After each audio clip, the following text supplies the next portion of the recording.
अजकल दे जिहड़े बुद्धिजीवी चले ने, मैं पिछे जी सुनिया सी सिंघां ने कहा भी कोई कह रहा है भी जे कीर्तन विच शक्ति हुंदी, बाणी विच शक्ति हुंदी ते हरमंदर साहिब ते हमला होया 1983 विच रोक क्यों ना देंदे।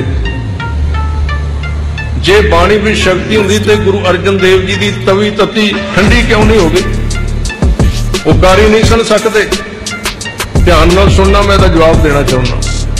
इसदा की कारण है?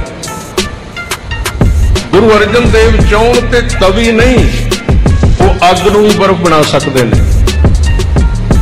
जे थे गुरु रामदास सच्चे पातशाह जी चाहण ते आम फौज की ते गल ही कोई नहीं, टैंकां की ते कोई गल नहीं, सारा ब्रह्मंड इकट्ठा होके आ जाए ते पैर नहीं रख सकता जे अपनी आई ते आ जाए। ये गल वखरी। पर हुण जिहड़ी बेनती है, गुरु साहब ने शक्ति क्यों नहीं विखाई, उहदा की कारण है?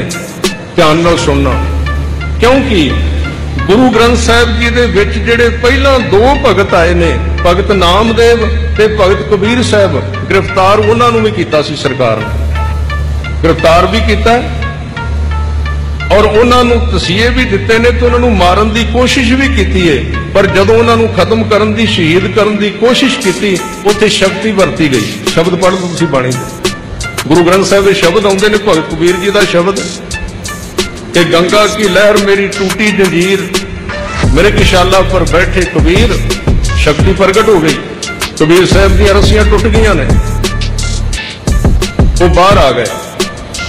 भगत नामदेव नूं बादशाह ने क्या मरी गां जिउंदी कर दे, उन्होंने आप नहीं की, ना कर दी भी रब दे भाणे विच दखल नहीं देना। पर परमात्मा अपने उन्हें शक्ति तोड़ दी ते मरी गां जिंदा कर दी। गुरु ग्रंथ साहब के दोवें उदाहरण ने, मैं किसी इतिहास विचों नहीं लै रहा। जे आपां ये भी कहने ना, वैसे तो गुरु ग्रंथ साहब नूं मनने, ते गुरु ग्रंथ साहब विच दोवें शब्द कहते हैं शक्ति प्रगट हुई, शक्ति प्रगट हो गई। भगत बच गए शहीद होने तो, पर ओदा एक नुकसान होया। हालांकि मैं ये नहीं उन्होंने विरोध विच नहीं कह रहा, शक्ति उन्होंने आप नहीं प्रगट की, परमात्मा ने प्रगट की। उन्होंने नहीं कहा सानू बचा, परमात्मा ने बचाया। ते जदों वो बच गए, मेरे ख्याल भी तुसी जाके पढ़ लेना, ना ते कबीर साहब तो बाद कोई उन्होंने पंथ में शहीद होया है ते ना भगत नामदेव के राह विच कोई शहीद होया। शहादत उत्थे रुक गई, पर पक्का रुक गई। क्यों? जे इन्हां दोवां दियां शहादतां हो जांदियां ते अज सारा दक्षिण भारत भगत कबीर ते भगत नामदेव के निशान साहब लगे होने सन। क्यों? शहादत, शहादत शक्ति पैदा कर दी। हाँ, इहदे विच भुलेखा ना पवे कि उन्होंने शक्ति वरत के अपने आप को बचा लिया। उन्होंने नहीं वरती, परमेश्वर ने वरता दी। भगत शहीद नहीं होए, जे शहीद हो जाते तो अगे शहीदों दीयां लाइनां लग जांदियां सन, एक बड़ी बड़ी कौम पैदा हो जानी सी कबीर पंथियां। पर उत्थे रुक गया। उस चीज नूं गुरु अर्जन देव जी ने देखा, जिदन तत्ती तवी ते बहन लगे। जे गुरु अर्जन देव जी चाहते तो तवी ठंडी कर सकते सन, पर उन्होंने कहा अज ते तवी ठंडी करके मैं अपने शरीर नूं बचा लांगा, ते जिन्ने साल ने वो प्रारंभ तो बाद शरीर छुटना ही है। जे मैं अज तत्ती तवी ठंडी कर दी, कल नूं भाई दयाले ने देग विच सच वास्ते नहीं बहना,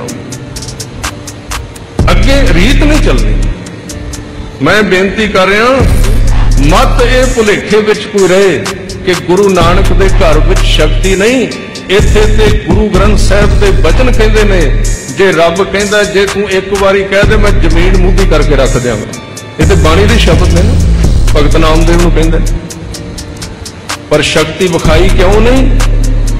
जे शक्ति विखा देंदे गुरु अर्जन देव सच्चे पातशाह जी, ते जेड़ी अज सच वास्ते सिक्खी विच स्पिरिट भरी गई है, सिक्खी दे अंदर जेड़ी सच वास्ते कुर्बान होने की शक्ति भरी गई है, ये शक्ति फिर खत्म हो जानी सी। आपां भी कबीर पंथियां वांगू फिर तुरे फिरना। कबीर साहब का कोई जानशीन होया? ठीक है, लाइन चल रही है, पर कबीर साहब नहीं होए। मैं मिलिया उन्हां दी गद्दी ते बैठे एक मनुख नूं। मैं सोचा दर्शन करने आ, पर जदों उन्हां दीयां गल्लां सुणियां उहदे अपने डेरे की जायदाद की गल करते रहे। मैं कहा कबीर साहब तो इत्थे है ही। इस करके मुक्कदी गल इको है, गुरु नानक दे घर विच शक्ति है, वो तवी नूं ठंडी कर सकते ने, पर उन्होंने सारे सिखां दे विच उह स्पिरिट भरनी सी। जे अज मैं तत्ती तवी ते बवांगा ते कल नूं तां मेरा सिख सच दा पक्ष लएगा ते काम करेगा सच्चाई ते